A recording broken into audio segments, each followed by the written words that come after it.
It is day 3 of the St. Cuthbert's Way run walk. Well, I'm not running today. I've decided that after yesterday's hot heat fest, 17 miles I didn't end, and today, because I'm going over them, I've decided that I'm just going to do an 8-mile hike today.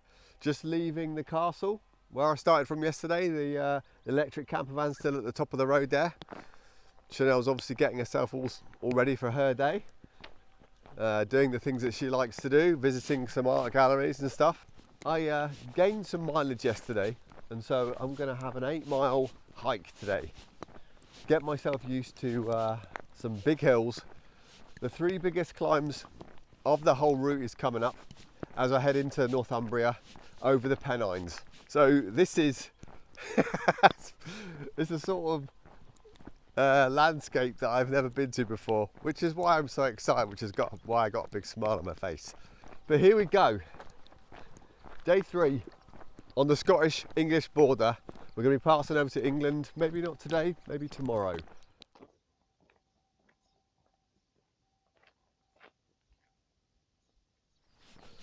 So hiking today makes me feel like I've got more time to think and to try and articulate what I mentioned earlier on in the video about what's been happening to me over the last 4 months or so.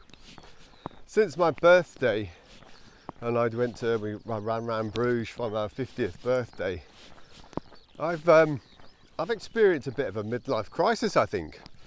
I mean, nothing major has happened. I think it's quite natural from what I can sort of pick up.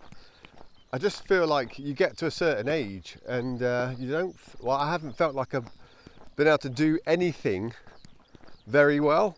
You know, not spend enough time on one thing. My home life has changed considerably. So we have moved out of our own house and we're now living with somebody else for the first time in my life. It's a beautiful house. I really love living there, but it's obviously a change, an adaptation. It's a much larger house, so I've got a big garden to look after, which is incredible. I absolutely love it. I've got lovely big mature trees to look after, and that's been a change. Another thing that I've been doing, or tried to do, is learning an instrument. I have always been really interested in music, but I've never owned or bought an instrument, and I decided this was the time to get one. But I bought an instrument called a handpan, and I really enjoy it. But it just added to the list of things that I wanted to do, but I couldn't find the time for. I felt like time was running out. When you get to 50 or when you get to midlife, you feel like time's running out, so to speak, and you don't really feel like, and you try and fit everything in, but the reality is you can't fit everything in. You got to pick and choose the things that you want to focus on. And YouTube and making videos and trail running went down the pecking order for a little while, I guess. I have been trail running all the way through, not to the standard or to the levels that I'd like to get to. I did run an ultra marathon about 4 weeks ago, and that can be found on another YouTuber's channel called Skinny Legs Barefoot Shoes with Ashley. I feature quite a lot on that video, so I'll leave a link in the description, put it up on the screen. But that was an ultra marathon that I just couldn't train for, didn't have the time for, couldn't find the time to put in to do it.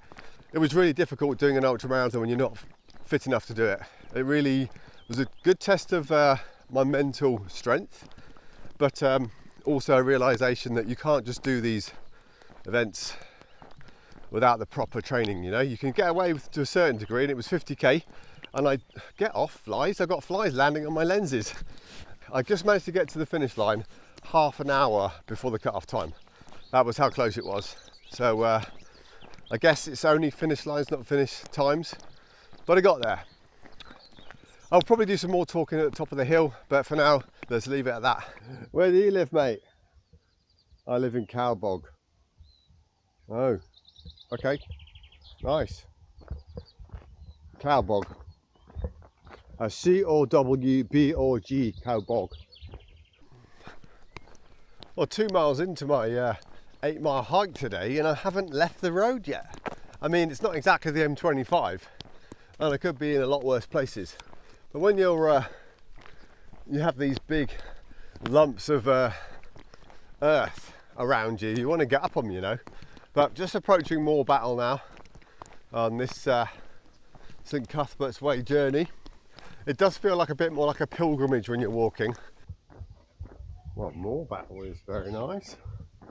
Some lovely houses, a few lovely shops, little school. Well, the good news is I've got to the end of the road. This is the bad news. I've got to get across here to get up to there.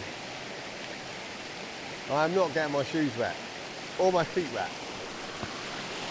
So the shoes and socks are coming off. Oh.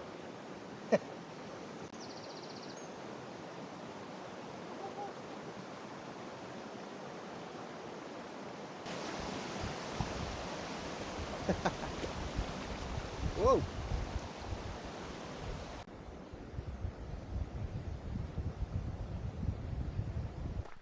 So the perilous river crossing was completed, and now I've just got the simple task of sauntering up 350 metres of elevation up to Wide Open Hill, which could be the highest peak on the whole of the St. Cuthbert's Way.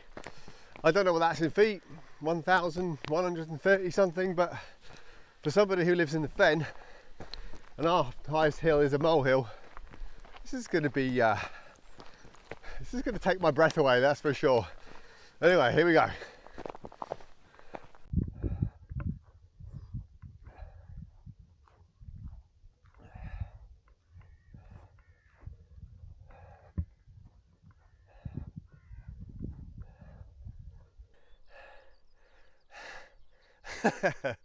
Well, as expected, this is kicking my ass.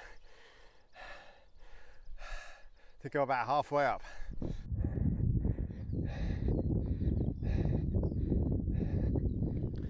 I've been keeping my eyes downwards on the path all the way to the top. I have not looked around at all. I believe I'm at the top. I'm not quite at the summit over there, but I thought it would be nice to share the experience with you of when I get to this post here, and I'm going to turn around and have a look where I've just been. Oh, look. Oh my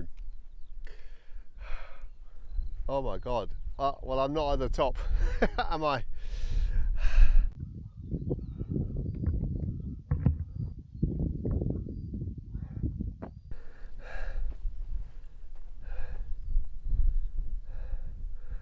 I've made it to the highest point on St. Cuthbert's Way.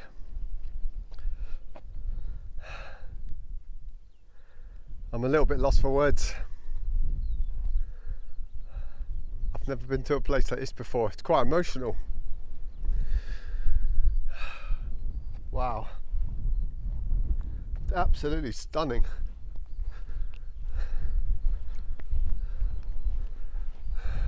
I wonder why people love coming up there. Choking on a bit of peanut, honestly. There's obviously higher peaks around, that one over there, but this is the highest one I'm going to be walking on. It's incredible. Highest point, and it's halfway between Melrose and Lindisfarne. I'm only halfway on this journey.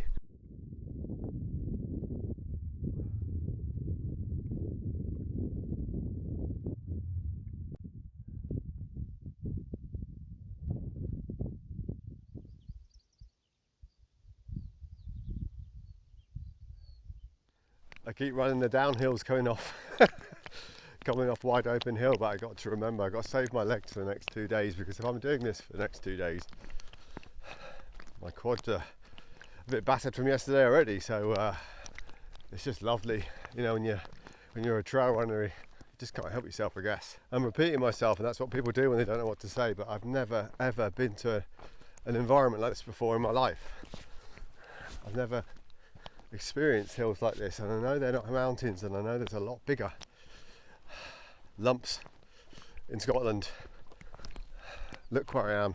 It's just me, the sheep, the grass, the occasional tree in the valleys and the hills. The Scottish borders, if you're ever whizzing past them, please consider stopping and taking a look, because there's a lot of beautiful places here before you go up any higher. And just like that, I'm back on the road. Well, that was incredible. Wide open hill. And I'm back on the tarmac. Right, I reckon I've still got a couple of miles to go in this lovely day. Spoke to the wife on the phone. She's mooching around art galleries in Jedburgh and doing all the things that she likes to do, so that's good. Touch wood, that fence over there. I know, I have been so lucky with the weather. I mean, it was 27, 28 degrees yesterday, a little bit too hot for the amount of running that I did. My fitness maybe, and the amount of water I had, but it's lovely and overcast today. It's probably heated up this afternoon. I've decided to walk it. I decided to rest my flat earth legs because I'm not used to these hills, in the hope that I have some energy left to do some running tomorrow to Wooler as I enter Northumbria into the English side of the border, and then somehow making my way over to Lindisfarne, which is 17 miles from there. Whether or not I do that, let's see. Anyway, onwards to Yetholm. I think that's how you say it, Yetholm. Yetholm sounds better.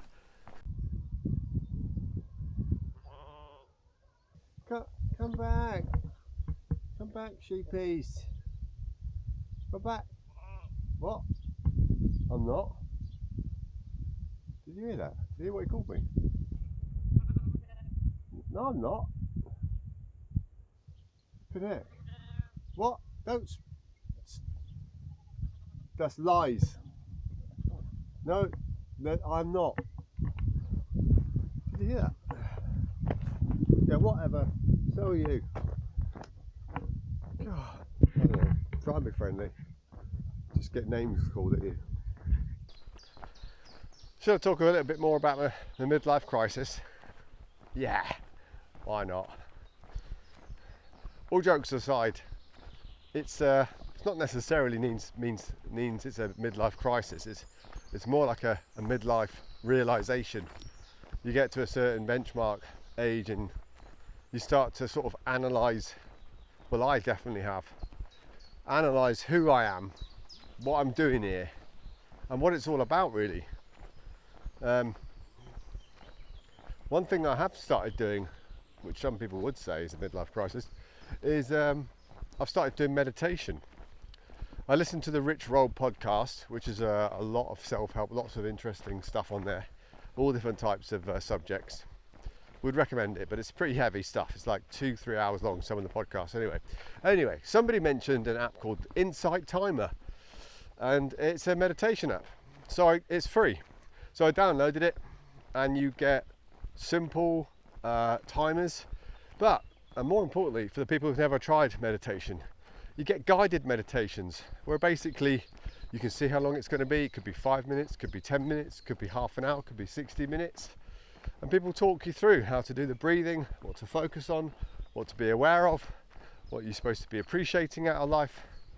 And there's also sleep meditations as well. So if you're struggling to go to sleep and you're looking for sort of a way to relax and calm yourself down and get your mind settled, and that, I tell you what, that is excellent.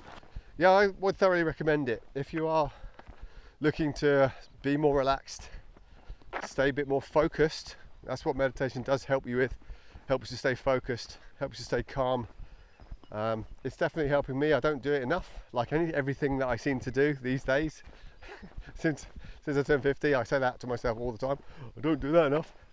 So it's something I'm working on, along with a lot of other things.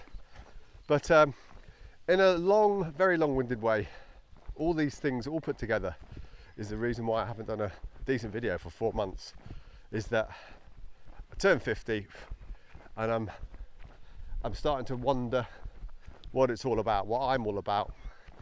And the reason why I wanted to get the camera out, because I knew being in a place like this would help me realise and help me get through and prepare myself to the next stage of my life, which I'm very much looking forward to, by the way.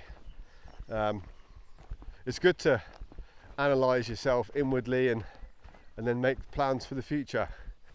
Anyway, thank you for listening to my waffling about that.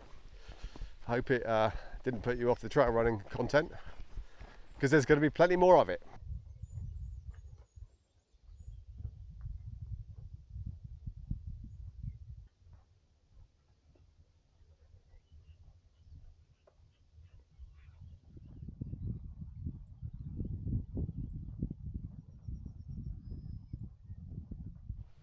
So that is me done for day 3. I think it's day 3. Yeah, the next 2 days are going to be incredible. I know they are. They're going to be amazing, and I can't wait for them to happen. Coming up in the next video. One little mistake after another today. Hopefully they won't get worse. The Insta360 selfie stick is breaking apart. Nose hills Phil is got to go up that hill. I'm going straight up it.